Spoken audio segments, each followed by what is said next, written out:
পাগড়ি পরে নামাজ পড়লে বেশি সওয়াব হবে, এই মর্মে কোনো জয়ীফ হাদিস নেই, সহিহ নেই, জাল হাদিস। একটা জাল হাদিস রয়েছে যে সলাতুন বে আমামাতিন তাদিলু সাবঈনা সালাতান, হ্যাঁ, পাগড়ি পরে নামাজ পড়লে 70 গুণ বেশি সওয়াব।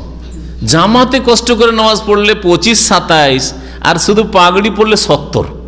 কথাই বলছে যে জাল। একটা লোক কষ্ট করে রাতের অন্ধকারে, ফজর অন্ধকারে বাড়িতে নামাজ পড়লে 1 গুণ, হ্যাঁ, আর মসজিদে পড়লে 27 গুণ, আর পাগড়িতে পরে নিলে 70 গুণ। যুক্তিসঙ্গত?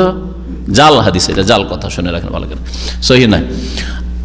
পাগড়ি সুন্নত নয়, পাগড়ি হচ্ছে অভ্যাস, সুনানুল ইবাদা নয়, সুনানুল আদা। নবী সাল্লাল্লাহু আলাইহি ওয়াসাল্লামের কিছু অভ্যাসগত জিনিস ছিল, যেমন চুল রাখা, বড় চুল রাখা। এটা যদি ইবাদতের সুন্নত হইতো তো আমি রাখতাম আমার আগে। এটা যদি ইবাদতের সুন্নত হইতো আবু বকর, ওমর, ওসমান, আলী রাখতেন। কোন প্রমাণ আছে যে আবু বকর, ওমর, ওসমান, আলী 4 খলিফার চুল ওই রকমই বড় ছিল যেমন নবী সাল্লাল্লাহু আলাইহি ওয়াসাল্লামের চুল বড় ছিল? তাহলে আমাদের দেশের মৌলভী সাহেবের যে বলে যে বাবরি চুল, এটা সুন্নতি চুল, কোথায় বলেন?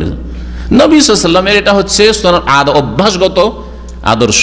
এটা অভ্যাসগত আদর্শ, এটা আমাদের জন্য করণীয় না, হ্যাঁ, বর্জনীয় না, কিন্তু করলে করতে পারেন। এটা যে ইবাদত আর এতে একটা বড় নেকি, ওই রকমই যেমন আপনি দাড়ি রাখলে না, দাড়ির সাথে টুপিকে মিলিয়ে দিচ্ছে। আসমান জমিনের পার্থক্য দাড়ি টুপিতে। দাড়ি হচ্ছে ইসলামের পরিচয়, ওয়াজিব, সুন্নত নয়। সুনানুল ইবাদাও না, সুনানুল ইবাদার উপরে হচ্ছে ওয়াজিব, বুঝতে পারছেন না? আর টুপি, মাথা ঢাকা অথবা পাগড়ি, এগুলি হচ্ছে সুনানুল আদা, অভ্যাস। আপনি কি বলতে পারেন যে নবী সাল্লাল্লাহু আলাইহি ওয়াসাল্লাম একাই পাগড়ি পরতেন আর আবু জাহাল, আবু লাহাব, আরব মুশরিক, মক্কার লোকেরা পাগড়ি পরতো না? হ্যাঁ, বলছেন না কেন? কোনো প্রমাণ নেই, একই রকম লেবাস ছিল। আর একটা প্রশ্ন করি, তাহলে আরো ক্লিয়ার হবে। একটি কেউ দলিল দিতে পারবেন যে একজন অমুসলিম যেমনই নবীর কাছে এসে কালেমা পড়তো তখনই তাকে বলতেন ড্রেস চেঞ্জ করো, তোমার ওটা মুশরিক ড্রেস ছিল, এখন মুসলিম ড্রেস পরো? আছে? এটা আমার লেবাসের পোশাকের আলোচনাতে এই পয়েন্ট আমি এর আগে বলেছি। আর অনেক সময় এরকম বলি যাতে একটু মাথা ঘুরে এই গোনা মোল্লাদের, যে না এগুলো এটা হচ্ছে ইসলামিক পোশাক। না, পোশাক আরবরা যেই পোশাক পরতো ওই পোশাকে নবী সাল্লাল্লাহু আলাইহি ওয়াসাল্লাম পরেছেন, ব্যাস। ধর্মীয় পোশাক না হয়, তাহলে ধর্মীয় গায়র মুসলিমের, অমুসলিমের ধর্মীয় পোশাক থেকে বাঁচবেন। হিন্দুদের যেই রংটা আছে ধর্মীয় মন্দিরে, হ্যাঁ, সাধু সন্ন্যাসীদের, ব্রাহ্মণদের, হ্যাঁ, পুজো পাঠের ক্ষেত্রে ওইটা বর্জনীয়, চলবে না। খ্রিস্টানদের ওই রকম যদি বিশেষ পোশাক থাকে, তাদের ওই যারা ধর্মগুরু অথবা তাদের যারা মানে চার্চের সেবক সেবিকা, তাদের না, ওগুলো পোশাক চলবে না, ওটা চলবে না, ধর্মীয় পোশাক হয়ে গেল ওইটা, বুঝতে পেরেছেন?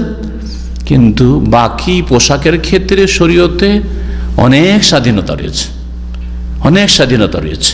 টাকনার ওপরে কাপড় থাকতে হবে, অমুসলিমদের মতো না হয়, মহিলার মতো কাপড় না হয়, পাতলা না হয় যাতে লজ্জা স্থান দেখা যায়, আর রান যাতে না খুলে যায়, নাভির নিচে না নেমে যায়, পড়েন আপনি। টাইট না হয় একবারে যে নামাজ পড়তে এসেছে রুকুতে কষ্ট হচ্ছে। এই 6টা-7টা শর্ত রয়েছে লেবাস, ইসলামিক লেবাসের জন্য। পুরা করে দিলে ইসলামিক লেবাস হয়, বুঝতে পেরেছেন? জি, দিতে হবে, কোনো পার্থক্য নেই যে কলমা পড়তেই চেঞ্জ। ওমর যেদিন কাফের ছিল আলাদা পোশাক ছিল, যেমন এই কলমা পড়লে ড্রেস চেঞ্জ করো, করেন না? আমরাও করি না, এখানে কলমা পড়ে, হ্যাঁ, খাতনা করে এখানে, খাতনা ইসলাম, বুঝতে পেরেছেন? কিন্তু কখনো বলি না যে তুই হিন্দু ছিলি এখন মুসলমান হলি সুতরাং তোর প্যান্ট শার্ট চেঞ্জ কর না। হ্যাঁ, প্যান্ট শার্ট না পাক তাহলে ধুইতে হবে, বুঝতে পেরেছেন? জি, ধর্মীয় পোশাক থাকলে ছেড়ে দিতে হবে। মহিলাদের পোশাক পরে আছে, ছেড়ে দিতে হবে। মহিলাদের মতো চুল লম্বা করে আছে, কেটে ফেলতে হবে, হ্যাঁ, কেটে ফেলতে হবে।